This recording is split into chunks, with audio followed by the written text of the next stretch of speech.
Thanks for joining us for another edition of Weekend Winners. In this episode, we plan on catching up with drivers Ben Battle, Pete McMullen and Hayden Barnes. It's a strong card of racing coming through on Saturday night.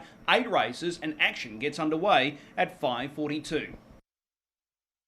Pete McMullen jumps in the chair, and Pete, we start with race 1, horse 7, Matt Gregory. Looks well placed here because this looks a lot easier than what he's been meeting of late.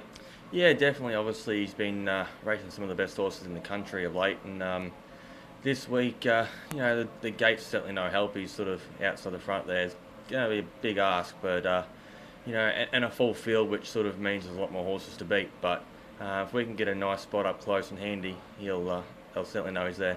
The fact that you've got the front row drawer, are we expecting him to push forward at the start?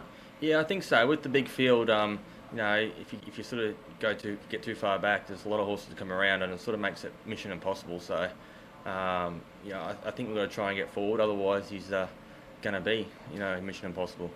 One run back from that Sydney campaign. He was a runner-up. How did you assess that effort? I thought he probably wasn't at his best that night, which is probably fair enough considering, the miles he'd done in the previous couple of weeks prior to that. But at the same time, the time was good, and it's hard to sort of be disappointed when you're going 52 miles. Okay, well that's Matt Gregory race 1. We jump to race 2. Some excuse somewhere. This is a horse that's got really good ability, but where's he at right now, Pete? Because he's been a little disappointing at his past couple.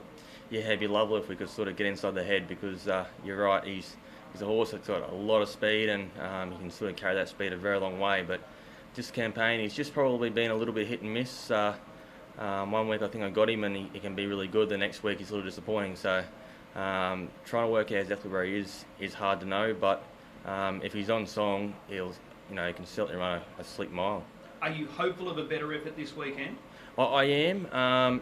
He raced good last week. I think this week he's over the distance, which is probably a little sort of against him. But fingers crossed we can sort of get a nice trip close and handy. And if he's still travelling strong on the bend, he can certainly show his speed and finish off strong. Okay, race 5, Just Rockin'. This mare you've got a very good rapport with. She draws gate 2. Looks like she's going to be very handy throughout. Yeah, she's obviously probably flying this mare.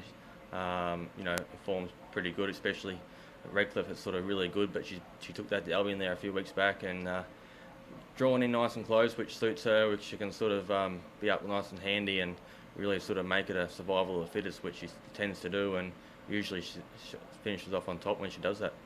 Appreciate the time. We'll see you trackside on Saturday night. Yep, no worries. Ben Battle jumps in the chair to have a chat with us for this weekend. We start with race 1, number 2, Whiskey Blaze, the stable favourite. Ben, we spoke last week. He raced well. How did you break down the effort last week? I actually thought he was a little bit disappointing last week, Chris. He sort of got off the bit at a vital stage around the corner, which he always does, but he just seemed to drop the bit, a bit worse than usual the other night. He still found the line all right in the straight. He always struggles around that last bend, but I thought he was a fraction disappointing this week, but we've done a bit of work with him this week and had the chiropractor to him, and found him to have a bit of muscle soreness, so hopefully he'll be a bit improved this week and a bit of a harder field, but hopefully he'll improve on last week's effort. He's got a nice draw gate too, but as you outlined, this is a race with good depth. Yeah, it's a strong race. There's a couple of horses dropping back out of free-for-all grade, and a couple returning from Sydney campaigns that done a good job down there, so he'll definitely have his work cut out for him this week. All right, well, that's Whiskey Blaze in the opener. We move across to race 2. My Master Craftsman. You know this guy. You've handled him previously. He's got a nice trailing draw, and this is a nice class drop for him. He should be more than competitive here. Yeah, I think this looks a pretty good race for him this week. Chris, been racing in the higher graded races, and this is a bit of a drop back for him, and I think bad barriers have really been hurting him. His figure form probably doesn't suggest it's as good as what it is, but I think sectionally he's been running really good races, and as you pointed out, with a good trailing draw, he should be right in this one, I reckon. Yeah, and there's going to be good pressure from the get-go here. That front row looks loaded. Yeah, there's a fair bit of speed there early, so hopefully we can sort of get a bit of a good run through from that second line draw and posse up not too far off and be in the finish. All right, well, that's race 2, number 9, My Master Craftsman. Race 7, Ben, you're driving Taylor Hood, a runner that you prepare yourself. He's the big guy of the stable. He's a monster. What are we expecting Saturday night? Yeah, he's a big boy, big gentle giant. He steps back into Saturday night great after a couple of Redcliffe outings recently. I thought his run the Thursday a week ago, was good, although from a horror draw for him, he lacks a bit of speed and drew inside the second line. We sort of got off the fence and just ended up a long way back. He was never a factor in the race, but still closed it off well and pulled a fair bit of ground off him late. So hopefully from not a bad draw this week, he can posse up not too far off him and be in the finish fighting it out. Ideally, do you want to be parked outside the leader at some point? Just sort of hard to know. I think the two, looks to lead and dictate terms pretty well. If we're outside, it wouldn't sort of worry me. Like, he's a strong, big customer, but it looks a hard race there to pick that leader up, I think. All right. Of the trio that we've just spoken about, which driver are you looking forward to most? I definitely think Ian's horse, My Master Craftsman. I think he's a really good shot and should really appreciate the class drop there. Excellent stuff. We'll appreciate the time today, and we'll see you trackside. Good on you, Chris. Thanks, mate.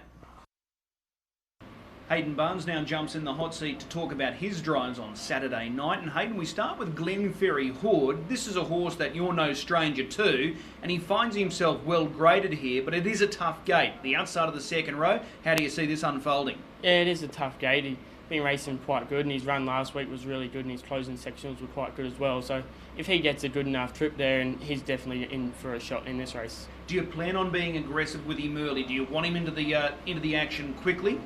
I'll have to leave that up to what Wayne says and whether he wants him to get forward early or just sit back and come with the one run and try and get a card up.